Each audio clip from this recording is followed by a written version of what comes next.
Bungie's State of the Game article was not received as well as they would have liked it to be. Normally, this article is a grand slam and it highlights so many exciting things that are coming to the future of the franchise in Destiny 2. In previous years, this has been the pinnacle article that news content creators like myself look forward to, but this year's State of the Game article for LIGHTFALL was received very poorly. And this post right here is criticizing it and has now become viral within the Destiny 2 category on Twitter with over 2.4 million views. So let's dive into this topic and discuss the good, the bad, and the ugly here. And keep in mind that I'm going to try and be as unbiased as possible because I think it's too easy to just rage at Bungie when instead we actually need to make valid criticisms. It's only when we give them constructive criticism that they can then decipher that feedback, analyze it, and hopefully change their course. Because posts like "fire all the Bungie devs" really doesn't work, even though I know most people watching this video have felt like saying that from time to time. Let's jump into this. The first part reads, since Bungie made the claim that they can't afford to focus resources on making PvP/Gambit maps for D2, I'm going to step you through a mathematical breakdown of how disingenuous and penny pinching Bungie is being here. So basically what they're trying to do with this post here is give us a mathematical breakdown of what Bungie's current budget is and how they could potentially afford PvP maps.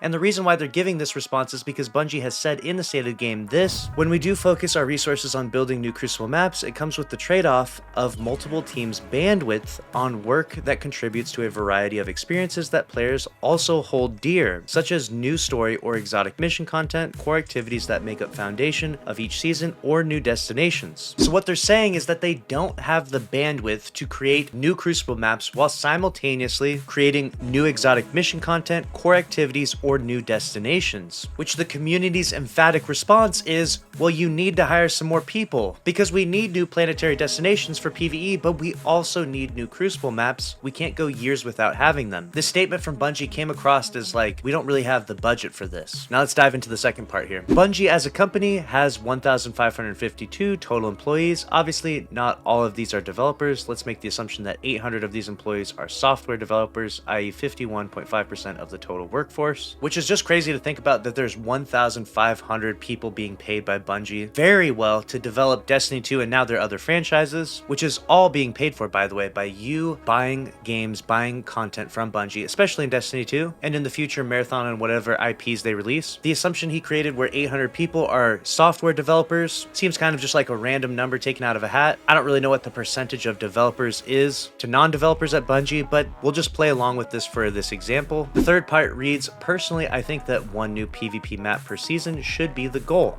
I have been saying this for so long, and I cannot agree more with this bullet point. How is it possible to release a new season and try to hype up and entice the PvP community without giving them a new map? Every season should have a new map, at minimum, and that's not asking that much. Asking for 3 maps might be a bit too much. Although, to be fair, they should have the budget, but it probably is a bit too much. They then go on to say, this will be my biggest armchair dev moment of the thread, but let's make the assumption that a team of 20 developers dedicated only to D2 map making could crank out 1 PvP map per season. Again, we don't know how many people they put on making PvP maps, but I think it's a fair assumption to say that 20 people could get it done. There is a ton that goes into development of PvP maps, I'm sure. Artistic style, themes, the size, scope, shape of the map, spawn points are extremely important, and countless other variables, but a team of 20 should probably be able to get this done. I mean, hell, if a dev team of 3 people can create the video game BattleBit, I'm sure 20 people can just make 1 PvP map a season in Destiny 2. Their next part reads, what does 20 devs mean in the context of Bungie as a company? Let's first look at the impact as a percentage of Bungie's total staff of devs. 20 devs out of a total of 800 is a mere 2.5% of Bungie's dev workforce. Seems fair enough. Again, we're kind of just pulling these random numbers out, so we're going to follow through with what they're trying to get at. How about what 20 devs means in terms of cost to Bungie? Let's make the assumption that the average salary of these 20 devs is $150,000 per year. 20 devs times $150,000 per year equals $3 million a year, which is actually pretty fair to assume. Being a Bungie dev is an extremely lucrative job. I know a lot of you out there watching this are scratching your heads thinking, what the hell, how do I apply to become a Bungie dev? $150,000 a year? Trust me, even though the money looks good, that industry is extremely volatile. Moving on to the next part, it reads, finally, let's let's put this in the context of what it means versus Bungie's value as a company. Last year, Sony purchased Bungie for $3.6 billion. The $3 million a year it would cost to make one PvP map per season is a minuscule 0.08% of that $3.6 billion. Now, previously, they stated that their biggest armchair developer moment was assuming that it would take 20 people to develop one PvP map in Destiny 2. And while this isn't a criticism of being an armchair developer, this is more just the realization of how money works. Just because Bungie sells to Sony does not mean that they have the Bungie LLC bank account with a whopping $3.6 billion of expendable money in it. I don't know the exact details of this. No one does, because they're not going to give these details because it's not in their best interest. But I can only imagine that a good majority of this money is tied up in some way. Stocks, advertisements, licensing rights. We're not entirely sure exactly how a $3.6 billion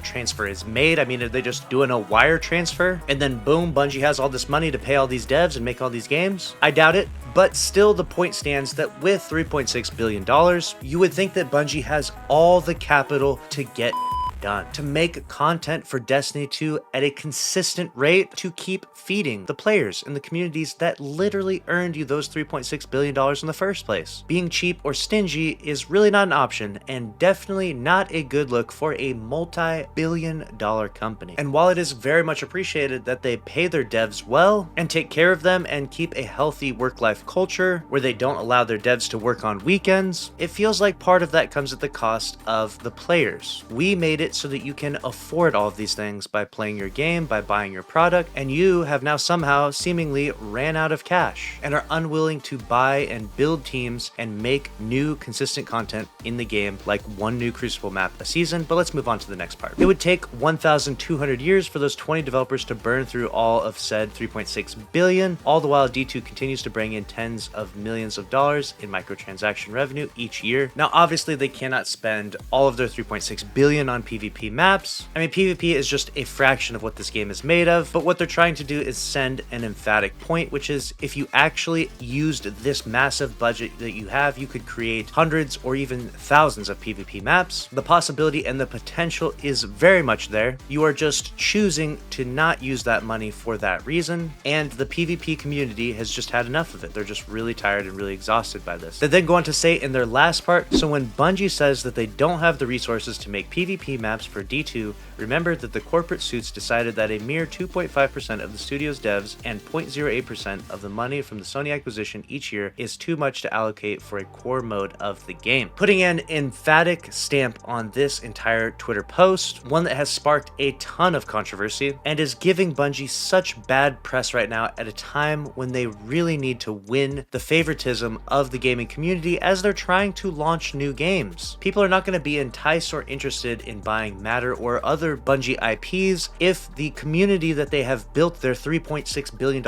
empire on has been crushed by corporate greed. But let me know if you agree or disagree with this post. A lot of people have criticized this, saying that this is not how game development works, that this individual is an absolute clown for putting these numbers together, that there's so much more nuance and detail to this. But the fact of the matter stands, as the time I'm recording this video, I have yet to see a response, a rebuttal that completely disproves this post. I know that a lot of Bungie devs are absolutely terrified to speak on Twitter at all, out of fear that somebody will say something mean to them, but this right here is not a good look for you and your company. And if any Bungie dev did have a response that actually disproved these points, it would be excellent to post it in a reply here so that way we could have some constructive criticism. I know that the crazies will come out and they will start harassing this Bungie dev, and it's completely not okay to harass Bungie devs on Twitter, but at this stage in the social media game, we just have to accept that there's just some crazy, deranged people out there and they love to tweet wild things, particularly at Bungie devs. And if they continue to just hide from every big glaring issue and post like this one here, then they let the trolls win and they let the narrative be whatever the community makes it to be. And right now, it's not looking very good. But let me know your thoughts down in the comments below. Do you agree or disagree? And if you enjoyed this video, make sure to smash the like button, subscribe to this channel with notifications on. Click on the screen here to watch another video from this channel. As always, thank you for watching, and I'll see you in the next one. Later.